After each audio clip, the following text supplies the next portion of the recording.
Well, yet more evidence is growing by the day that the federalization of Washington, D.C.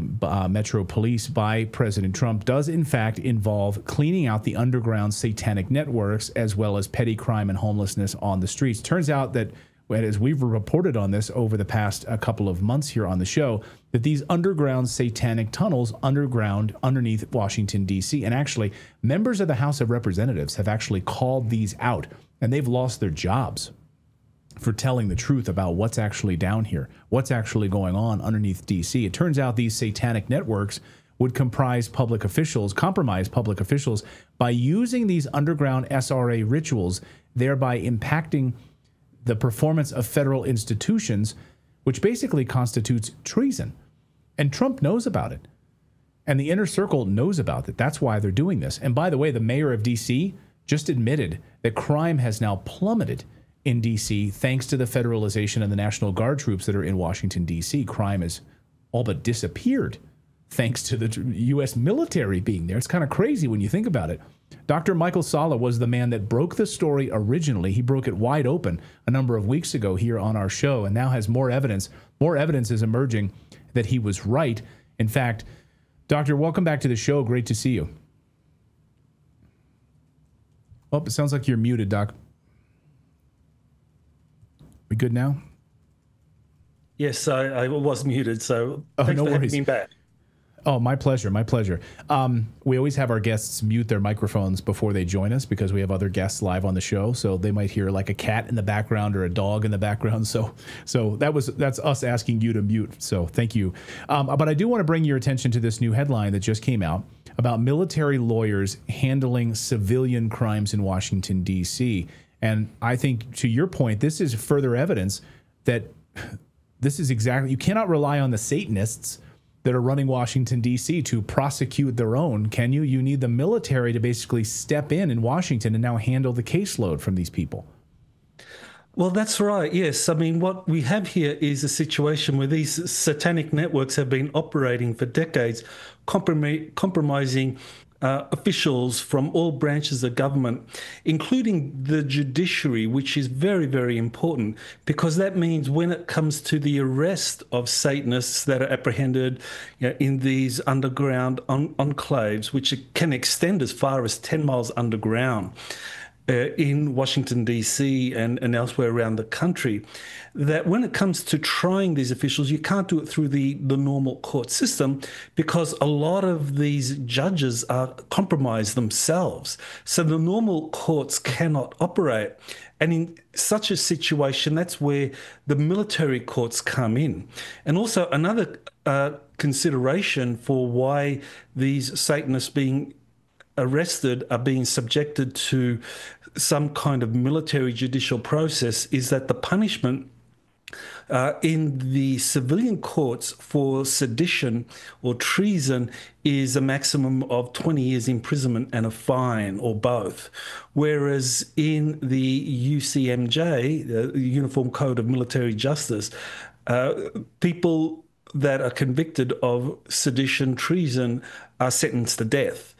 And now normally the USMJ, that does not apply to civilians unless martial law has been declared, or as in the situation currently in the United States, when normal judicial courts can't function. Now, of course, they can function at a superficial level in dealing with petty crime and so forth, but as far as trying individuals that have been compromised, which includes members of the judiciary, then I think you can make a very strong case that civilian courts should not be trying these because some of the judges themselves may be compromised and may be, in fact, under investigation. So I think that's why the military courts are being secretly used, convened under some kind of special tribunal, and which is why I believe these JAG officers have been summoned to Washington, D.C.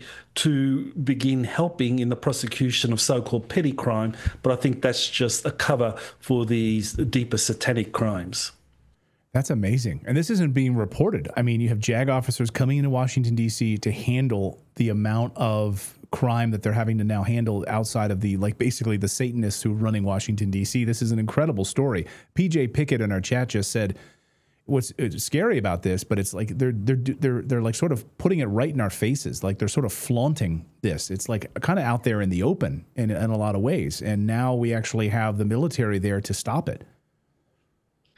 Well, yes, the military, I think the only branch where you have officials running it who have been thoroughly screened and vetted and have no real ties to these satanic networks. And so that's why, there is this ongoing campaign to clean out the satanic networks, not just in the Washington, D.C. area, but also other areas in the United States where you have the same networks operating, compromising public officials and the judiciary too. So really the civilian courts are not the way to prosecute Satanists who have been apprehended. And the military tribunals that have been, I believe, secretly set up, that's the way to proceed. And really, in terms of giving out justice, I think the justice can only be achieved through these very stringent penalties that you find in the Uniform Code of Military Justice rather than in civilian courts. And we've been talking about this in terms of the Masonic order, right? And maybe you can educate our audience a little bit if they're new to this or they missed your appearance on our show a couple of weeks ago. Maybe you can lay out sort of the pentagram description and describe just how insidious this is. Sure, yes. Well, we have an inverted pentagram in the design of Washington, D.C., but it's a broken pentagram, not a intact pentagram. And that actually has more occult significance because it's an invitation for the devil or Satan to come in. And so in the middle of that pentagram, its major axis is on 16th Street, Washington, D.C., and it goes directly from the White House right up 16th Street, and it runs through something called the House of the Temple, which is the center for Scottish Rite Freemasonry in the United States, or at least one of the most important centers for Freemasonry.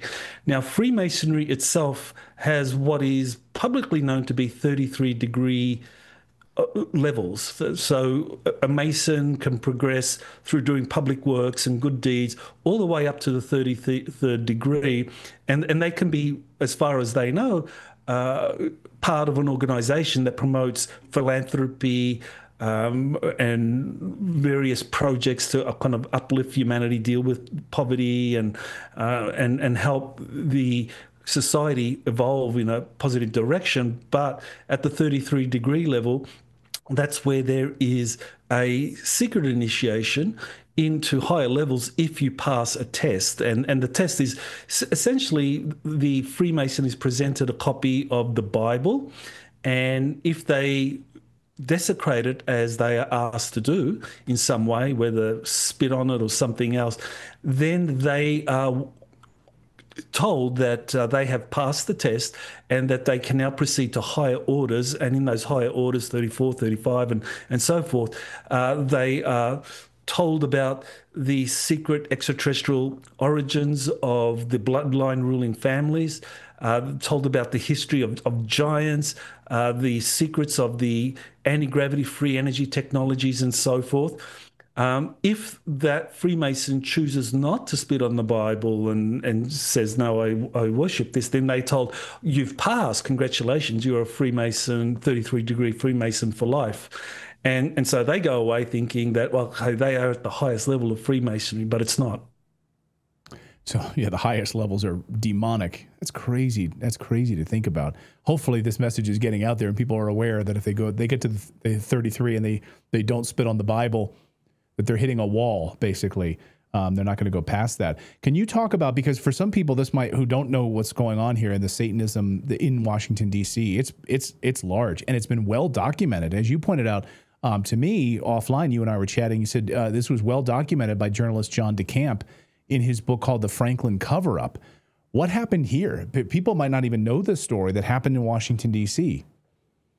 Sure. Well, John DeCamp, he was a journalist and also a state senator for Nebraska, and he uncovered evidence, extensive evidence that uh, young boys from Boys Town, Nebraska, were being taken to Washington, D.C., and that they were being used in these kind of like honeypot operations against sitting members of Congress or high-level public officials, that whatever happened between those young boys and those public officials were taped, and that those officials were then manipulated or blackmailed into doing whatever it was that these Satanists wanted. Now, these boys were basically well trained through SRA practices, and that is that they were often subjected to a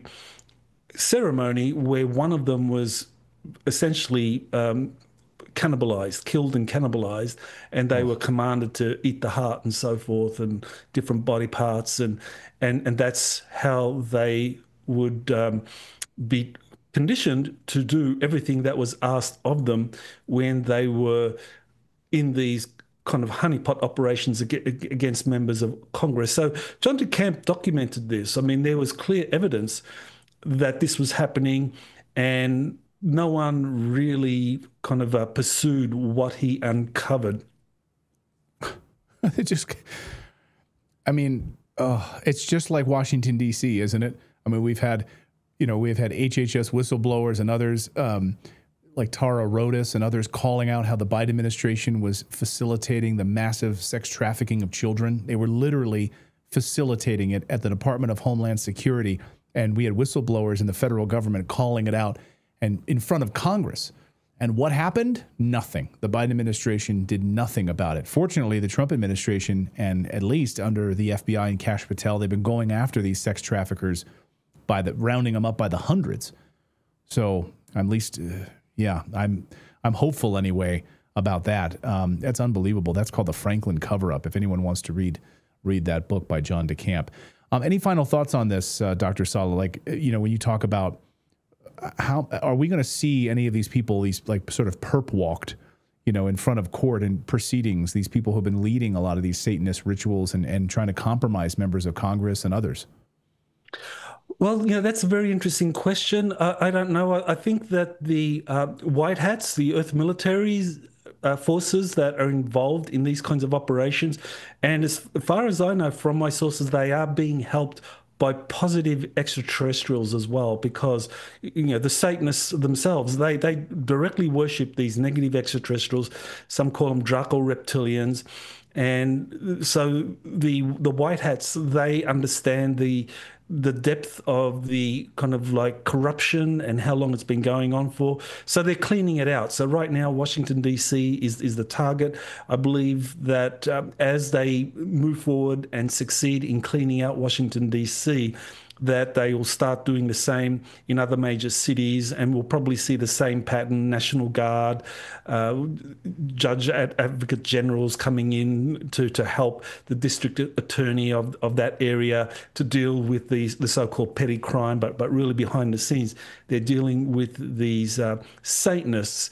Now, whether they will reveal that at any time, I don't know. I mean, hopefully they do, but then again, the public really hasn't been prepared for this. I mean, there are films like Eyes Wide Shut, which kind of helps prepare people for the truth of just how deep this corruption goes and how it involves high-level officials. But as far as the general public being prepared, I don't think they really are. So it may well be that the White Hats just kind of keep this all done in secret, and will move ahead with their agenda, which I think is to reveal the truth about many subjects that have been suppressed for a long time.